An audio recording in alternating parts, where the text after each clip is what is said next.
you want to start with anything? I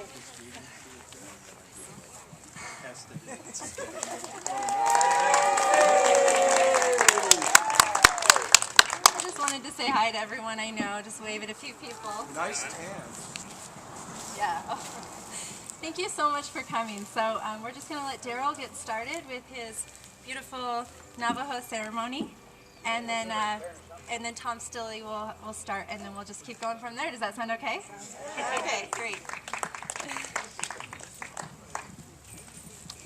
Yatahe, or good evening. That's a Navajo greeting to wish you all well.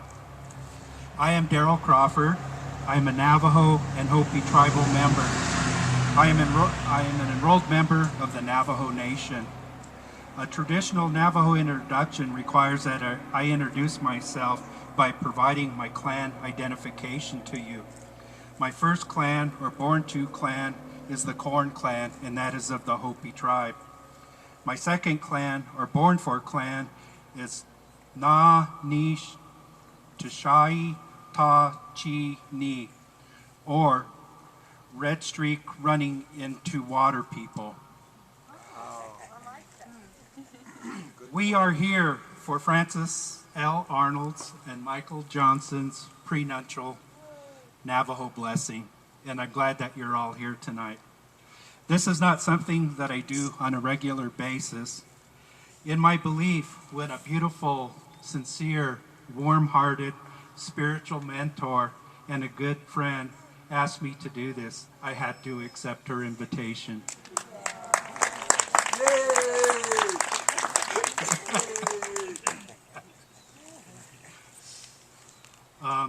This certainly is an honor and a privilege to do this for Frances and her family and Michael.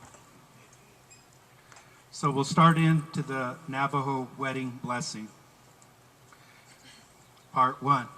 We're going to have a lot of tests tonight, so We've already had several. It's okay, just keep rolling them out. In that Navajo way, Michael's parents would have had a meeting with Frances's family at their home. Michael's parents would then propose on behalf of Michael. So my first question, was this done? Accepted. I think we missed a step. The first part. In the European culture, the bride usually provides a dowry to Michael's family. But He's been asking for that, actually. oh, really? He wants a cow and a sheep. But in the Navajo way, Michael, your family was to provide Frances's family with livestock and gifts to allow her to be married to you. That's out of respect for women.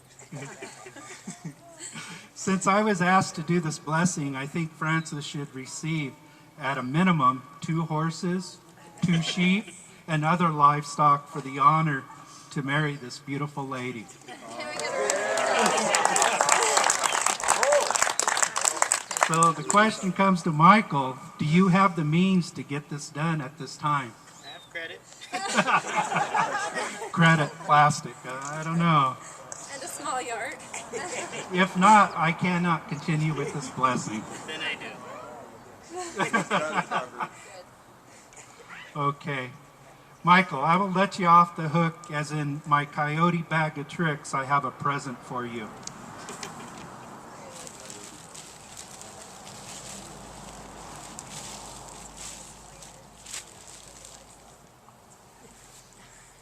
Oh, nice. So in this bag, we have 2 horses, 2 cows, some sheep, a goat, a couple of pigs, and actually a corral. So, Very appropriate. you know, I just wanted to make sure that you didn't run off and leave this beautiful lady stranded. So anyway, All right. Mike was just saying he wanted a horse for us to ride out into the sunset together. And he's been wanting a goat. So now we've got all of it. all right. So anyway, that's my present for you, so you could have the honor, so we could continue on with this blessing for you. So now we can continue on with the blessing. In the Navajo way, the bride's family has set the wedding date, which will be tomorrow. Correct? So we are on track with all that being done. So in the Navajo way, we are here at the bride's home, or Hogan, with all our family members present. So everybody's here? The Hogan. Yes. Okay. Everybody's here. If she was a Navajo bride, we would have been at her newly built Hogan for the new couple, or outside in an arbor made of cedar, covered with cedar branches for this joyous occasion. But since we're in the Comstock and we're seeing the sun disappear to the west, I mean, this is very fitting to see what, Mother Nature has provided to us, a great sunset. So I better get going before the sun goes down here. So we are here at Francis's parents' Hogan, and we are again on track. I'm going to bless this Hogan with cornmeal in the 4 directions. Usually this is blue corn, white corn, and corn pollen, as corn is the traditional staple of the Navajo people. So the blessing will begin to the east. Do you want some help with holding this? Yeah, maybe both.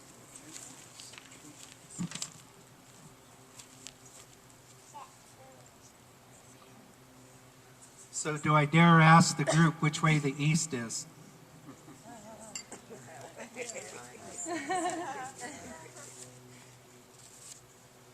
Second direction is the west.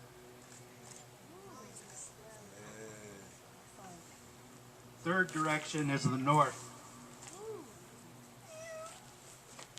And the fourth direction is the south.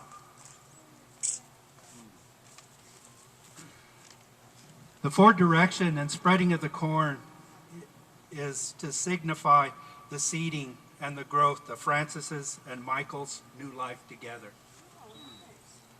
Bless both of you. Okay. And we'll put this down.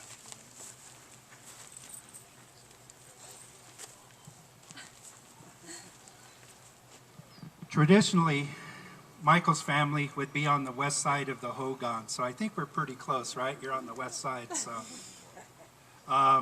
The other relatives would be placed on the north side. Due to the size of this group, we will not do this. I think we're safe again, so we'll move on. The next part of the ceremony is the Navajo wedding vase. The wedding vase has been filled with water. It is close to us.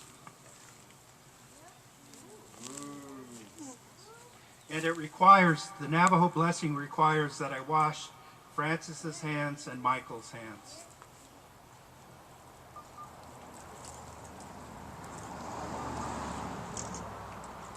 The purpose of the water cleansing is to symbolically cleanse us, both of you. The washing of the hands is to cleanse your spirit, or hozo, our energy of life. It also cleanses your mind and your body. I will now ask each of you to take a sip out of this vase.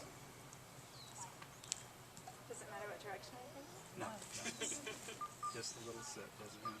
You don't have to drink the whole thing.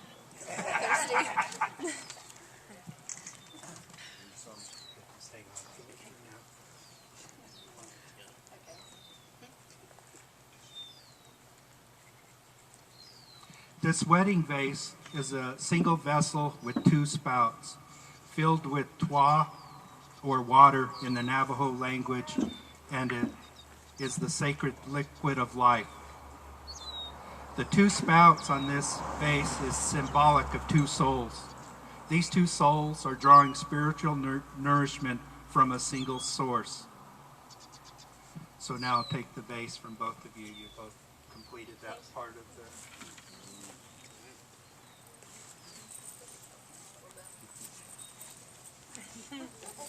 Traditionally, I'm supposed to give them a bowl of cornmeal mush to eat. But in this case, I think it would be a little messy, so Coming from the Hopi tribe, I had one of our staff members that was down to a ceremony, so she brought back some biki for me.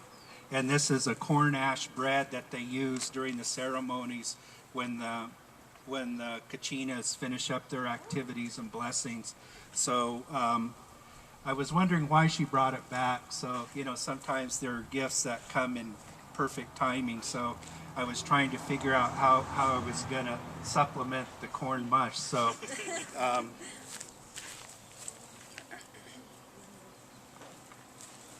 so this biki is an ash bread made with blue corn. It is cooked over a hot stove inside the villages. So what you would do is just take a little bite. There's not too much flavor to it, but Tastes like blue corn though.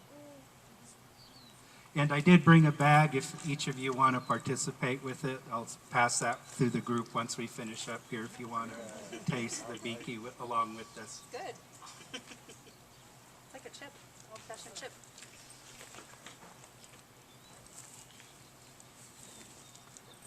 So without the messy mush, we're okay. I'm going to hand this to you. As now I'll smudge the couple with silver sage and my eagle feather to wish them.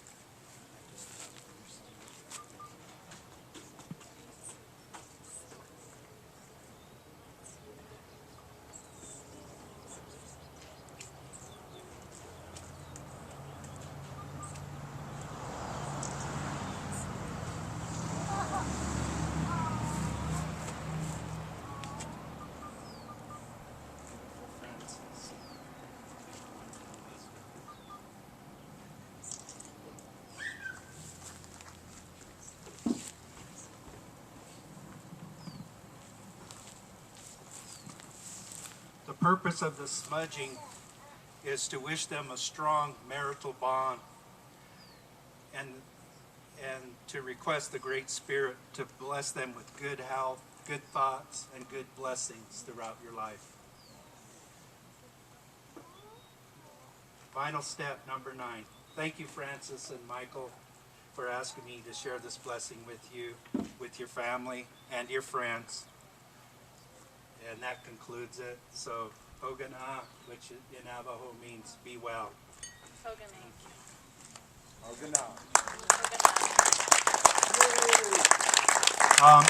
Francis had other friends which wanted to share their blessings, and this concludes my part, so I'll turn the microphone over to Tom here.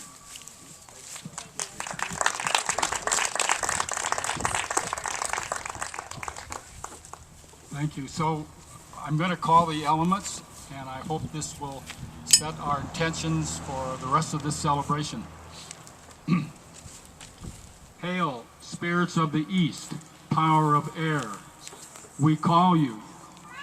Rising sun over pinyon pine, red-tailed hawk of the dawn, cool breeze sliding down steep slope, morning star, come, set forth your light, be here now. Hail, spirits of the south, power of fire, we call you. Wild horses of the noon heat, yellow mustard, red poppies, summer's warmth, spark of life, come, set forth your flame, be here now. Hail, spirits of the west, power of water, we call you. Pacific storms blowing over black locust, gray-robed twilight, evening star, rainmaker, gliding one, set forth your flow, be here now.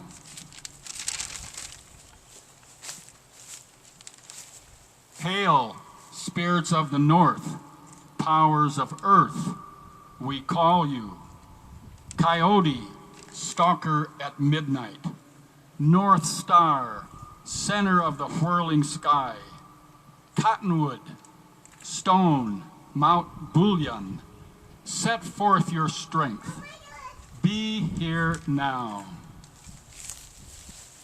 Hail, spirits of the center, powers of Francis and Mikey's friends. We call you everywhere and nowhere, within and without, the place beyond time, where we are all one. Set forth your love. Be here now.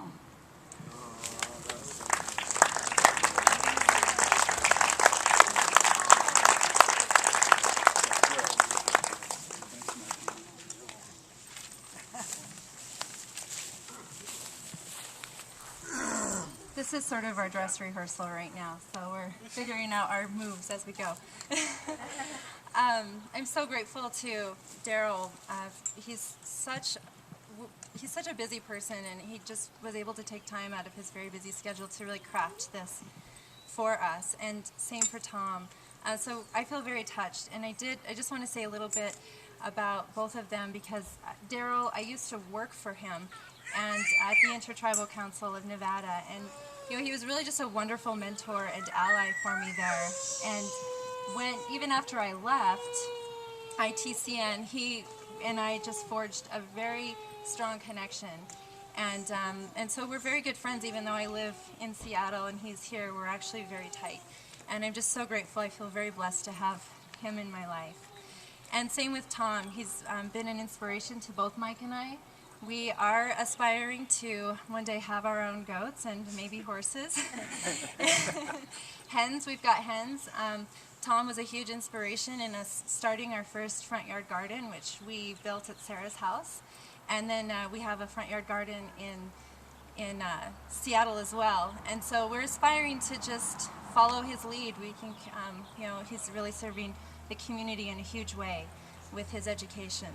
So I'm very grateful to both of you. Thank you. Aho.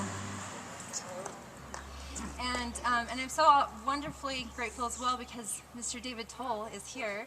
And if you want to just come up or to do this next portion, before the sun goes down completely, just wanted to share a little bit of history about this special place here on the Comstock.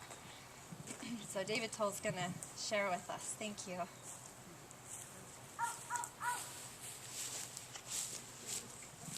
Thank you. Well, what a surprise. Did you not know? Well, I did know. 15 minutes ago I found out that you want to hear a little bit about Gold Hill, and so you should. So I'm going to turn this over to a better expert than I about Gold Hill, my great-grandfather. Harry Gorham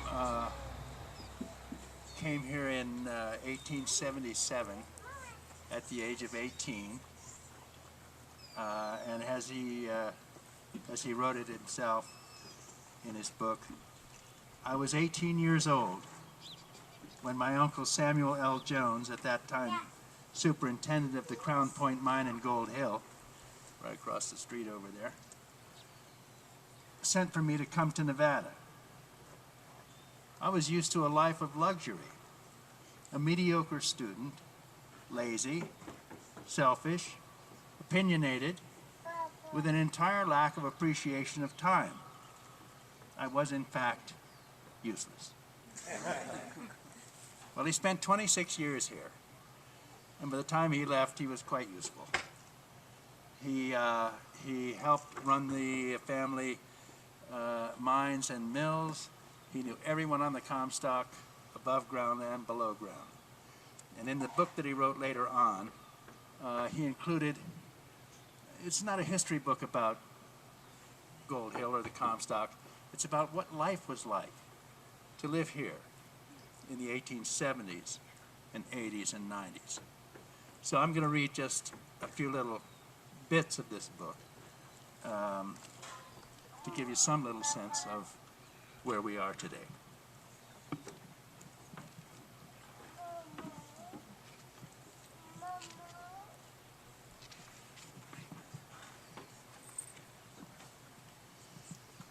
streets of Gold Hill were not always just filled with horses and wagons.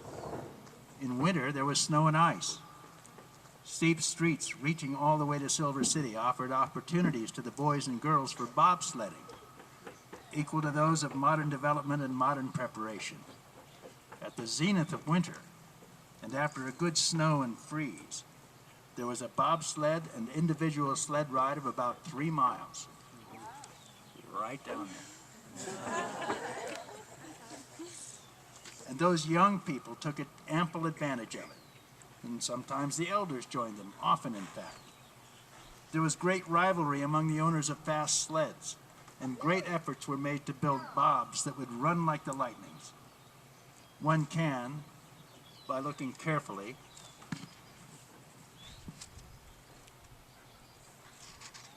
with the eyes of memory and listening with the ears of recollection, see Tom Crane on the champion sled Surprise racing by, with steel-shod cutters screaming, closely followed by Len Gallagher, Bill Randall, and maybe old Captain LeBlanc on his homemade bobsled. And he talks about a letter here that he got from Louis Hanson, who drove the family buckboard for a long time. By this time he was retired, living in Arkansas. He says, I'm going to quote from his letter, for I think it will amuse you. As a preface, the bobsled he speaks of was mine. The girl, Maggie, was a maid in the household. You remember your bobsled on which we would coast down from the divide? One evening when you were away, we took your sled, and to keep herself warm, Maggie took a pair of your heavy woolen underdrawers from your bureau and wore them on the sled. Maggie was the rear passenger, and speeding over the railroad track, that one right up there, the one ahead of her pushed back, and Maggie hit the ground, but her dress was still under the forward passenger. She couldn't get free, but finally managed to get back on the sled, and when she showed me what was left of your drawers and asked me what in the world she should do, I advised her to put the little remnant in the kitchen stove, which was done. It is said that confession is good for the soul, so now with clear conscience I can sleep peacefully after clearing up the more than 30 years' secret and mystery of the disappearance of your heavy woolen underdrawers. We had a horse named Pet, and one day Louis, driving Pet to Virginia, picked up a passenger, that witty and able school teacher Annie Sullivan. And as she stepped into the buggy, Louis said, "Come on now, Pet." And Annie retorted, "If you're going to commence that kind of talk, I will get out and walk." But I don't know whether she did it or not. Gives you a sense of how far we've come, doesn't it?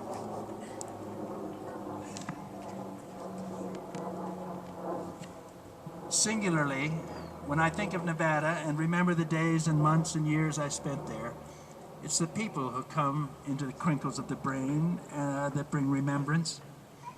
First come the people, and after that, the mines and the mills and all the other material things that go to make up life. I think of that little Irish friend, Dennis McCarty, who lived so long in the family circle. In the earlier days, he was a tank shoveler in the Rhode Island Mill, which belonged to the Crown Point Company. And it was a hard, tearing, wearing job. And as the years went on, it fell about that Dennis came out of the mill and carried a little wood and swept the porches and shoveled snow from the paths in the winter and had a little house of his own nearby. Clean, shaved, clothes washed always, Dennis was small, stooped from labor, bowed in the legs, with a benign smile and a pleasant word, except where he despised or hated. Some years before he died, he came to me one day in a mysterious secret conference. In a kind of whisper, he told me that he had saved a little sum so that when he had to go on, there would be enough to give him a decent internment, and they wanted me to administer it. he handed me a certificate of deposit for $500. If I remember, I think one time he touched the fund for $100 and had a good old-fashioned spree.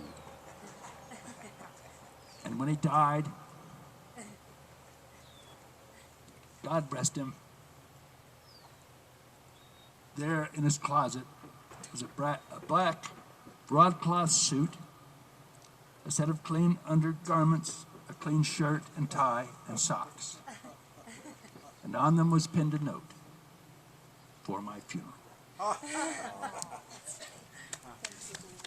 One more little note, because we want to end on a happy note. I think I have to agree. I came to Gold Hill the first time in 1946 with Harry Gorham, my great-grandfather. And he showed me around, and he came here because he always came back to visit. He never left here forever. He was always connected with this place where he'd spent his youth. And he visited old friends. I could recite some names from that visit in 1946. But he writes about it also in his book, about visiting his old friends here. And he says, the last time I passed through the town, I called on two old friends, one of which was Mrs. Mackenzie. And then I climbed the stairs and found the good Father O'Donnell sitting on his porch overlooking the town. He was just down the street, a few hundred yards. He told me many entertaining things about old residents, and after a bit he brought out a little flagon of Irish whiskey, and we sat and sipped our drink and wished each other good health.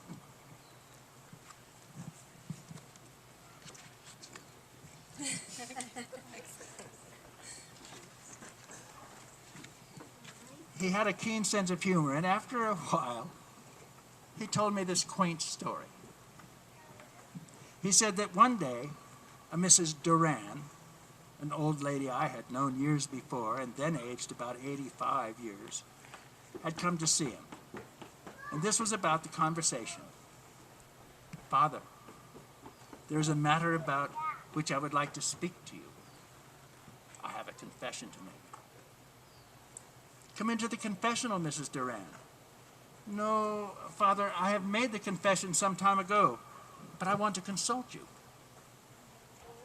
And then she added, I have committed an indiscretion, Father, a very great indiscretion.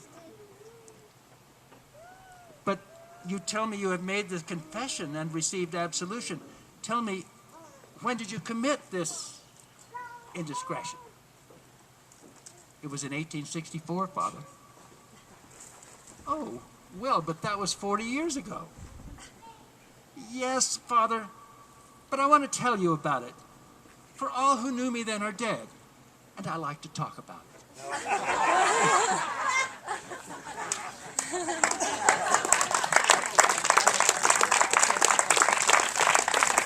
Thank you, David Cole. So David's well known around here, and I'm very grateful that he could come up and share some of that history. Can you guys hear me okay? All right. Yeah. Okay. Well, let me just yell. It is actually on, believe it or not. But on the mic. No, it's on. Sorry. Okay, so I'll talk a little louder. Is that a little bit better? It looks like it's snowing, doesn't it? It's so hot. Yeah. So, okay. So thank you, everybody, for coming. This is so funny because Mike and I really, that's great. We should have done that to start with. Mike and I really wanted to have a very simple celebration for getting married. I mean, we talked about eloping about 50 times, and we talked about canceling a wedding about 30 times, and we decided we still wanted to go through with this because it gives us the opportunity to really share with our family, first and foremost, that that we're having a holy union, and we're bringing our lives together, and we wanted our families to be a part of that. So that's the Saturday celebration, where, you know, the families will be there to witness the formal marriage. But it just didn't seem like simple enough, so we decided to just throw a little party together, and that's this one. And, you know, of course we want it to be really simple, but you never quite anticipate all that goes into creating a little homegrown celebration. So there are a lot of people to thank for this, because you know, it's a little bit like the project is due, but I need another day to get things together. So people really stepped in to just pull up their sleeves and help out. And the first people to thank are my parents. And we're going to thank everybody. And they're a little bit shy about being introduced, so I won't try and embarrass them in any way. But we are so grateful because, you know, my parents have taught me so much. And I never appreciated them as much as I wish I would have when they were, you know, when I really needed them, like as a child. And so I really try to show my appreciation now, because being an adult, you realize just how much your parents went through. And they really helped out with this whole wedding. So my mom is Nancy. Can you just stand up and just kind of wave at everybody so they know? This is Nancy. And she owns this beautiful property, the house next door. And she really was just such a powerful motivator for bringing this all together, a great force. And her husband, my stepfather, is Tom Cleaves. And we sure wish he could have been here, but he has some very intense work that he's doing in Arizona, actually. So it was a little far for him to get here today.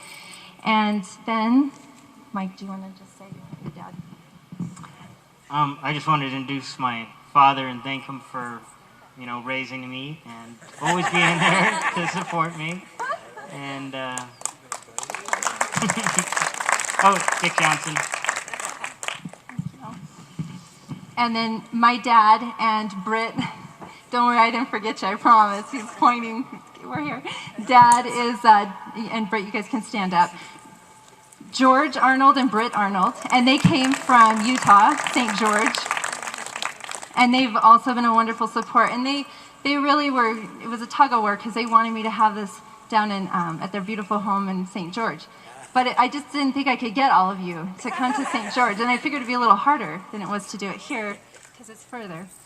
And then my siblings, my brother's in the back. My beautiful sister Kate is up here, and they've just been super helpful. And my brother-in-law, John, is in the back as well. He just had an enormous trip getting here. He's traveled for like a week straight, just in airports, going from town to town. So I'm so grateful he could come today. And my sister-in-law, Monica, is traveling from Sweden. So when she gets here at 8 o'clock, we can all kind of just shout and welcome her, maybe 8:30. So that'll be wonderful. And I wanted to thank my mom and Norm for getting up here and traveling from Oregon. And thank them for their support and help. They helped us a ton with cooking yesterday. So of course Pops is wonderful with helping with cooking. Haley really chipped in on the artwork. And my friend Maddie made like 16 loaves of bread for us. So I really hope everyone enjoys that. Yeah, so, and then Franco and Cindo, thank you so much. So there's just been a lot of help. And I see my friend Camille in the audience. She traveled from really far, and she's also expecting a baby. So thank you, Camille, for coming. I love you, and I'm just so grateful she could come. Thank you to all of you for just being our friends and for loving us, and we love you. Thank you for letting us have a party with you tonight. It means a lot. In fact, you're the reason we're having this party, because we were like, let's not do it. Oh, but our friends, we really want to see our friends. Let's do this. So we decided to go ahead and cook a little meal, and we're pretty happy how it turned out because it is all home cooked. And we were actually in the kitchen yesterday with Molly and Norm and my sister, and we managed to make it all organic. So I'm pretty pleased with that. As I think everyone here knows, I'm a dietitian, so I'm a little bit of a food snob too. It just comes with the territory. I tend to cook everything from home. And so it's organic butternut squash, ginger carrot soup, and massaged kale salad, and with candied walnuts, and then we did a quinoa salad. So what we're going to do is have a little dinner blessing, and then you guys can all scoot and get hors d'oeuvres. You can pick up a little champagne, and we'll do a champagne toast maybe in about 10 minutes after the blessing. Does that sound okay? Okay, maybe 15 minutes. Do you want longer? I don't want to rush anyone, but I know people will be going home too. We'll make an announcement. You'll catch on. You'll catch on. Maybe 15, 20 minutes. But we want you to relax and have fun. There is a cash bar, so if you decide you don't want wine, you don't want soda or water, of course you can have something else. And the bartender's volunteering, so feel free to hand him over any love you want. Kids' toys as well. Do I have anything else to say? One last thing before the blessing. Mike and I are going to do a little commitment of love, if you want to, because to us love is more than just the relationship with you and your spouse or significant other. It's the love that you have with your child, which is very powerful. The love that you have with your parent, if they're here with you, if you're old enough for that, or young enough for that, rather. The love that you have with God. So if you want to do that after people have had hors d'oeuvres and after the toast, Mike and I will be here, and we'll have some flowers with us. And you're more than welcome to just come up in a line, and we'll do just a brief blessing with you so that you can recommit your love if you want to. Okay? Anything else? All right. So here's the blessing. People have teased me for a long time because it's longer than most people's blessing.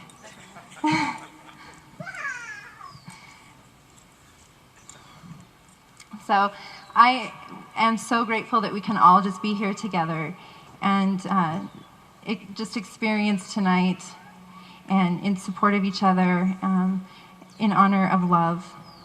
And I'm so grateful for all the abundance that we have here. Tonight we have such wonderful food that's come from many places, and it's traveled through many hands, from the people who grew the food and cared for the soil and collected it, sent it to the grocery store, and eventually we brought it home and cooked it. There were a lot of hands involved in that, and we're so grateful for the variety that's provided to us. We're very fortunate. We're very fortunate.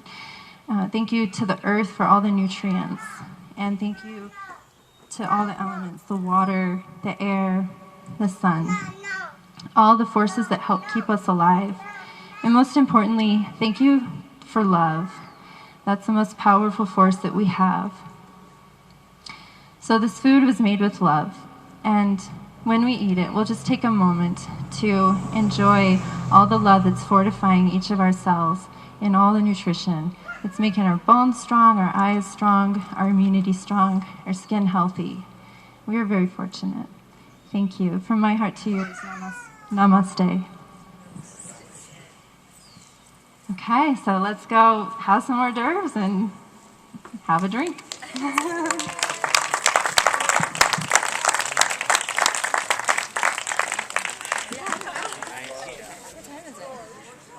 Okay, so how long was that? 10 minutes, 15 minutes? Darrel. Congratulations. Thank you so much. Thank you for the blessing. I'm sorry I didn't come out here.